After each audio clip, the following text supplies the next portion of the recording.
சத்தியத்தை பற்றி தொடர்ந்து தியானித்து வருகிறோம். இங்கே ஒரு அருமையான வசனம் உள்ளது சத்தியத்தை குறித்து. 2 தெசலோனிக்கேயர் 2ஆம் அதிகாரம் 10 முதல் அந்த வசனங்கள் இருக்கிறது. மிகவும் கவனமாய் நான் வாழ வேண்டும். சத்தியத்தின் மேலுள்ள அன்பு, அதை விட்டுவிட்டவர்கள் கெட்டுப்போகிறார்கள். பொய்யை விரும்பினவர்களாய் வாழ்கிறார்கள், அநீதி செய்கிறார்கள், அக்கிரமம் செய்கிறார்கள், அநியாயம் செய்கிறார்கள். ஏன் அவர்கள் அப்படி மாறிப்போனார்கள்? சத்தியத்தின் மேலுள்ள அன்பை அவர்கள் அங்கீகரியாமற் போனார்கள். சத்தியத்தில் ஒரு பொய்யும் இல்லை. சத்தியம் என்ன சொல்லுகிறது? அதை அங்கீகரியாமல் போனார்கள். சுயாதீன பிரமாணமாகிய புதிய ஏற்பாட்டு காலத்திலே கர்த்தராகிய இயேசு கிறிஸ்துவினாலும் அவருடைய அப்போஸ்தல ஊழியர்களாலும் கொடுக்கப்பட்ட வேத வசனங்கள், அவைகளே முழுமையான தேவ சத்தியங்கள். இந்த காலத்திற்காக, இந்த இரட்சிப்பின் நாட்களுக்காக தேவன் ஏற்படுத்தின சத்தியங்கள்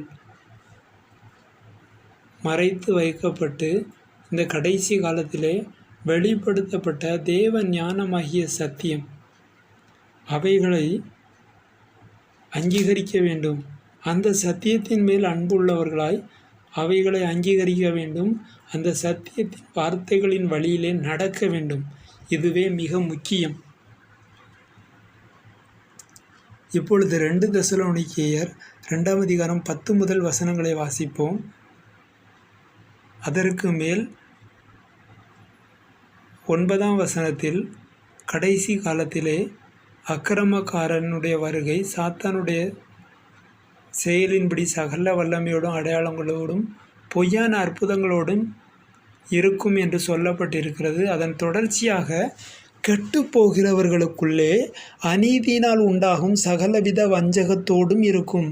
இங்கே பரிசுத்த சகோதரர்கள் தங்களை நீதிமான்கள் என்று சொல்லிக்கொண்டு காலப்போக்கிலே கெட்டுப்போகிறவர்களாய் இருக்கிறவர்களுக்குள்ளே காணப்படுகின்றதான சகலவிதமான அநீதி, அதனால் உண்டாகும் சகலவித வஞ்சகம், அவர்களுடைய அநீதி சகலவிதமான வஞ்சகம், தந்திரம், இந்த வார்த்தைகளை உள்ளடக்கியதாக இருக்கும். அவர்களே கெட்டுப்போகிறவர்கள். சாத்தானுடைய அக்கிரமக்காரனுடைய வருகை பற்றி விளக்கும் இந்த காலத்திலே கெட்டுப்போனவர்கள் பற்றி சொல்லப்பட்டுள்ளது. கெட்டுப்போனதை இரட்சிக்க மனுஷகுமாரன் வந்தார் என்பது உண்மையான வார்த்தை. அது அங்கீகரிப்புக்கு உள்ளானது. அந்த இரட்சிக்கப்பட்ட மனிதர்களும் கேடுபாடான காரியங்களை பின்பற்றி நடக்கிறபடியினாலே அந்த வாழ்க்கையை விட்டு அவர்கள் வர வேண்டியது அவசியமாக இருக்கிறது.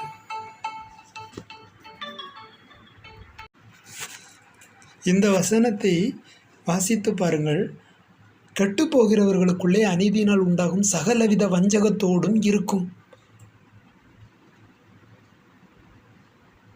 அந்த அக்கிரமக்காரனுடைய வருகையிலே இவர்களும் கூடிக்கொள்வார்கள்.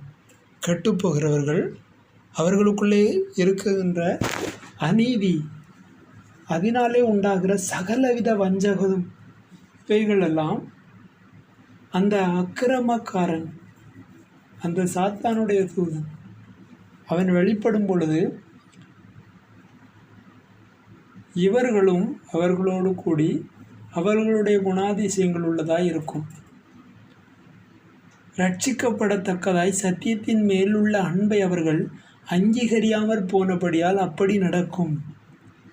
தங்களை பரிசுத்தவான்கள், நீதிமான்கள், உத்தமர்கள் என்று சொல்லிக்கொண்டு சத்தியத்தின் மேலுள்ள அன்பை அவர்களை அங்கீகரியாமற் போனபடியால் சத்தியம் சொல்லுகிற சகல விதத்திலும் அன்பு கூர்ந்து அதன் வழியிலே நடப்பது ஒன்று, அல்லது சத்தியம் போதிக்கின்ற அன்பை பற்றி கொள்வது இன்னொன்று. சகோதர சிநேகம் நிலைத்திருக்க கடவது. ஒருவர் மேல் ஒருவர் அன்பாயிருங்கள், மற்றவர்களை இருமாப்பாய் ஆளாதிருங்கள். ராப்போஜனம் எடுக்கிற நீங்கள் மற்றவர்களை இருமாப்பாய் ஆளவே கூடாது. உங்களில் ஒருவனும் தன்னை பெரியவன் என்று சொல்லிக் கொள்ளக்கூடாது. பெரியவன் என்று தன்னை நினைக்கிற எவனும் அப்பொழுதே அடிமையின் வேலையை செய்ய கடவன். இங்கே எல்லோரும் சமம் என்பதினால் ஒருவர் பாதத்தை ஒருவர் கழுவ கடவீர்கள் என்று இயேசு கிறிஸ்து, நம்முடைய ஆண்டவரும் இரட்சகருமாயிருக்கிற இயேசு கிறிஸ்து முன்மொழிந்திருக்கிறார்.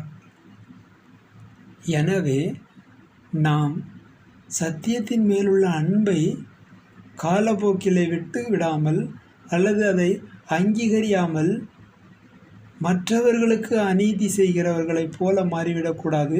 பொருளாசையில் சாய்ந்து மற்றவர்களை ஒடுக்குகிறவர்களும் தந்திரமும் வஞ்சகத்தினாலும் அவர்களை நெருக்குகிறவர்களும் வேத வசனங்களை திரித்து போதிக்கிறவர்களுமாய் மாறி போகாமல் சத்தியத்தின் மேலுள்ள அன்பை அங்கீகரித்தவர்களாய் ஒருவர் மேல் ஒருவர்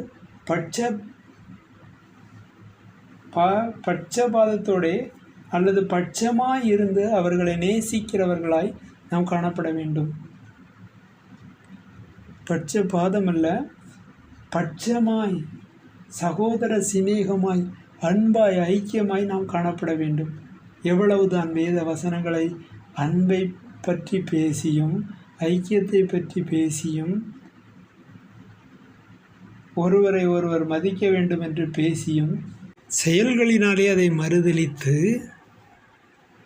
தன்னை மேன்மையானவனாகவும் தான் நினைப்பதெல்லாம் தேவனுடைய சித்தமாக தான் இருக்க வேண்டும் என்றும் தான் எவ்வாறு நடந்து கொள்ளுகிறேனோ அது போலதான் தேவனுடைய சிந்தையும் இருக்கும் என்றும் தேவனையும் வேதவசனத்தையும் திரித்து பேசுவது நல்லதோ? நான் வாழும் வாழ்க்கை நான் கர்த்தருக்கு பயந்து வாழ வேண்டிய வாழ்க்கையாக இருக்க வேண்டும் என்று நான் யோசிக்க வேண்டுமே தவிர, நான் வாழும் முறைகளெல்லாம் தேவனால் அங்கீகரிக்கப்பட்டுவிடும், நான் எதை செய்தாலும் தேவன் அதை அங்கீகரிப்பார், நான் எதை பேசினாலும் தேவன் அதை கனப்படுத்துவார் என்று சொல்லுவது சரியான விஷயமே அல்ல. அது ஒரு சரியான காரியமே அல்ல.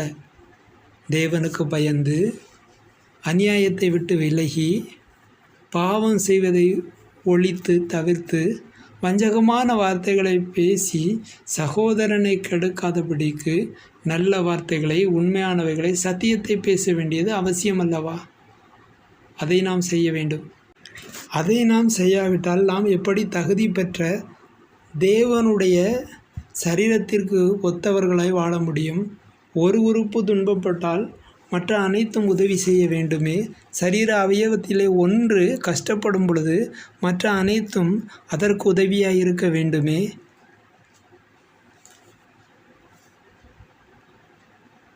வேத வசனத்தை பொதுவாக நம்மை சீர்திருத்தும் வசனமாகத்தான் பார்க்க வேண்டுமே தவிர, பிறருக்கு போதித்து பிறரை இடித்துரைத்து பிறரை என் வழியில் நடத்த நான் யோசிக்கக்கூடாது. தேவனுடைய வசனத்தை உள்ளபடியே சொல்ல வேண்டும். தேவனுடைய வசனத்தை திறந்த மனதுடன் வாசிக்க வேண்டும். அதில் சொல்லப்பட்ட வார்த்தையை அப்படியே நம்முடைய மனதின் கலப்பு இல்லாதபடிக்கு, தந்திரத்தின் கலப்பு இல்லாதபடிக்கு நாம் அறிந்து நிச்சயித்து இதுதான் சரி என்று ஒன்றை நிறுத்தி கொண்டு அந்த வழியிலே மட்டும் வேத வசனத்தை நிலைப்படுத்த துணியக்கூடாது.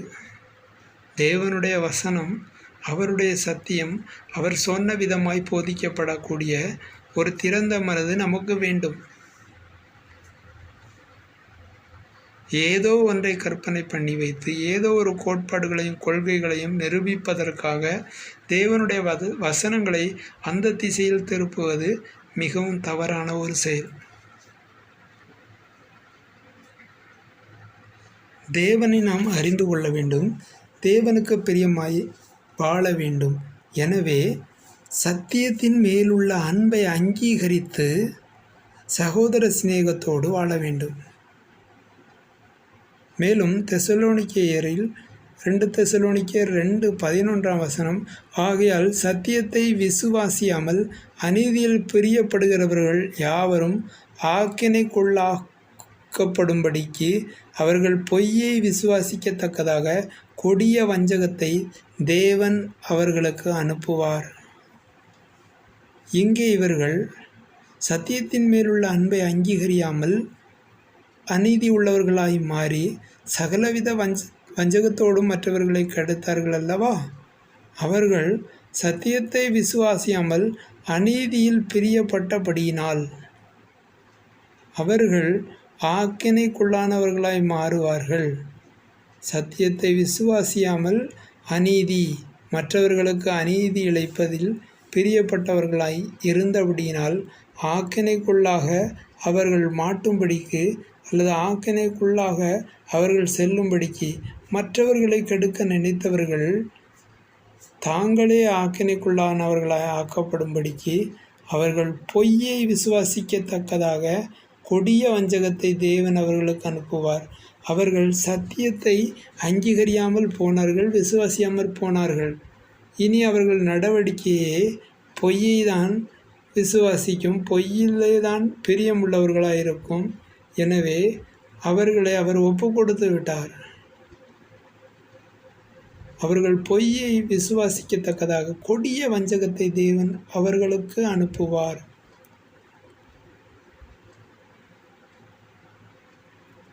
கர்த்தருக்கு பிரியமான சகோதரரே, நீங்கள் ஆவியினாலே பரிசுத்தமாக்கப்படுகிறதினாலும் சத்தியத்தை விசுவாசிக்கிறதினாலும் இரட்சிப்படையும்படிக்கு ஆதி முதல் தேவன் உங்களை தெரிந்து கொண்டபடியினாலே நாங்கள் எப்பொழுதும் தேவனை ஸ்தோத்திரிக்க கடனாளிகளாயிருக்கிறோம்.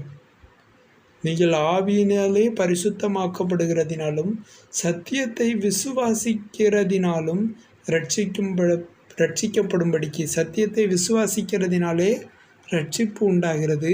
அதன் தொடர்ச்சியாக ஆவியினாலே பரிசுத்தமாக்கப்படுகிறோம், அதனாலும் ரட்சிப்பு தொடர்கிறது.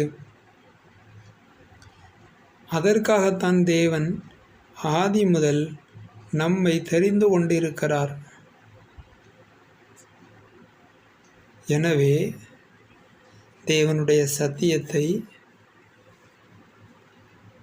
மேலும் அவருடைய சத்தியத்தின் மேலுள்ள அன்பை அங்கீகரிப்பதை நாம் தலையாய கடமையாய் தினந்தோறும் செய்யும் செயலாய் கொள்ள வேண்டியது மிகவும் அவசியம். சிருஷ்டிகரை தொழுது சேவியாமல் சிருஷ்டியை தொழுது சேவிக்கிற யாவரும் சத்தியமில்லாத பொய்யை நம்புகிற வஞ்சகரும் கேடுபாடு உள்ளவர்களும் மனிதரை கெடுக்கிற தந்திர குணமுள்ளவர்களுமாயிருக்கிறார்கள்.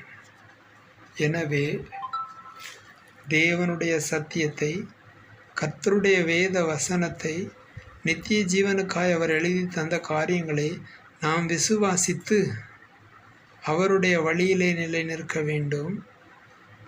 கெட்டுப்போகிறவர்களாய், அநீதி செய்கிறவர்களாய், சகலவித வஞ்சகத்தோடும் இருமாப்போடும் போதிக்கிறவர்களாய், பொல்லாதவர்களாய், தேவனுடைய கூட்டமாகிய ஜனத்தை கெடுக்கிறவர்களாய், அலசடிப்பட வைக்கிறவர்களாய் நாம் காணப்படாதபடிக்கு தேவனுக்கு பிரியமானவர்களாய், அன்புள்ளவர்களாய், ஒருவரை ஒருவர் தாங்கி, ஒருவர் பேரில் ஒருவர் குறைபாடு உண்டானவர்களாய் காணப்பட்டால் கிறிஸ்து நமக்கு மன்னித்தாரே என்ற சிந்தையோடு அவர்களுக்கும் மன்னித்து பரிசுத்தமான வாழ்க்கையை காத்துக்கொள்ள வேண்டியது மிகவும் அவசியமாயிருக்கிறது. சத்தியத்திலே நிலைத்திருக்க வேண்டியது மிகவும் அவசியமாயிருக்கிறது. ஆகையால் நாம் சத்தியத்திலே பிரியப்பட வேண்டும். சத்திய வசனத்தை தியானிக்க வேண்டும். வேத வசனங்களை புரட்டுகிறவர்களுக்கு எச்சரிக்கையாயிருக்க வேண்டும். தேவனோடு ஐக்கியம் உள்ளவர்களாயிருக்க வேண்டும். குமாரனோடும் பரிசுத்த ஆவியானவரோடும் அன்பும் ஐக்கியமும் எப்பொழுதும் நமக்கு இருக்க வேண்டும்.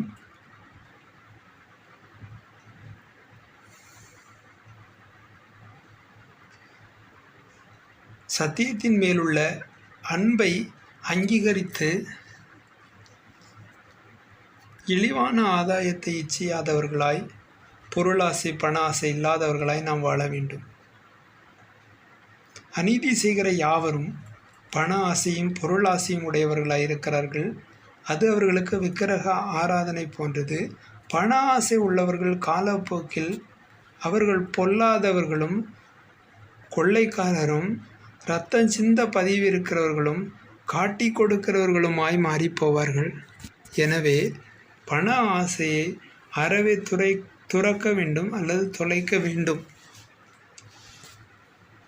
பணத்தின் மேல் அதீத விருப்பம், ஆசை, இச்சை இவைகளை கொண்டு நாம் போதகம் பண்ணி வந்தால் நம்முடைய ஊழியத்தின் திசை மாறிவிடும். தேவனுக்கு பிரியமான காரியம் அங்கே காணப்படாது. பொல்லாப்பு காணப்படும், பொருளாசை காணப்படும், வஞ்சகம் காணப்படும். தேவனுக்கு பிரியமில்லாத எல்லா குணங்களும் அங்கே வந்து நிலைத்துவிடும். எனவே நாம் சத்தியத்தை அறிந்தவர்களாய், சத்தியம் உள்ளவர்களை அறிந்தவர்களாய், தேவனுக்கு பிரியமானதை செய்கிறவர்களாய், தேவனோடு இடைபடுகிறவர்களாய் வாழ வேண்டியது மிக மிக மிக அவசியம்.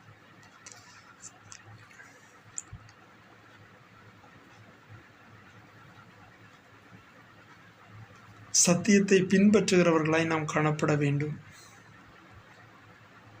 சத்தியத்தின் வழியிலே நடக்கிறவர்களாய் நாம் காணப்பட வேண்டும். சத்திய தேவனை ஆராதிக்கிறவர்களாய், சத்தியத்துக்கு தூணும் ஆதாரமுமாய் இருக்கிறவர்களாய் நாம் காணப்பட வேண்டியது மிகவும் அவசியமான ஒன்றாகும். தேவனை நம்முடைய புயபலமாக்கி கொண்டு இரட்சிப்பின் தேவனிலே அன்பு கூர்ந்து அவர் காட்டும் வழியிலே நடக்க வேண்டியது அவசியம். தேவன் பெரியவர், அவர் சர்வ வல்லவர். அவர் பாதையிலே நாம் நிலைத்திருப்போம். கர்த்தர் தொடர்ந்து நம்மை ஆசீர்வதித்து வழிநடத்த போதுமானவராய் வல்லமை உள்ளவராய் இருக்கிறார். அவருக்கே சகல துதியும் கனமும் மகிமையும் என்றென்றும் உண்டாகட்டும். அவருடைய நாமம் ஸ்தோத்தரிக்கப்படுவதாக. ஆமேன். அல்லேலூயா, அல்லேலூயா.